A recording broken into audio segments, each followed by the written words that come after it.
Ready? Uh-huh. Today we're going to do the correct placement of a doorknob on a bifold door. It's really easy. It's 36 inches off the floor, and they usually recommend an inch in, but I used to do mine like an inch and a half in.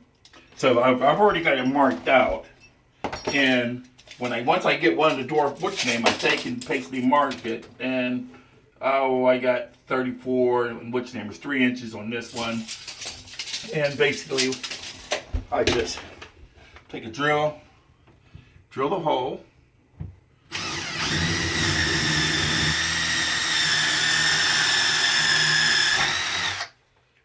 And then the second one. Again, there's usually a little bit of stuff there. I usually just try to push that in there, say, put my screws in.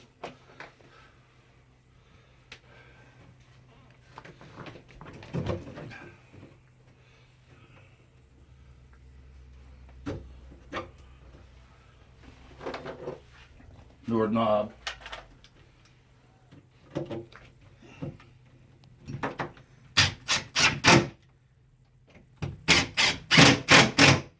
And there you have it. The correct placement of a door handle.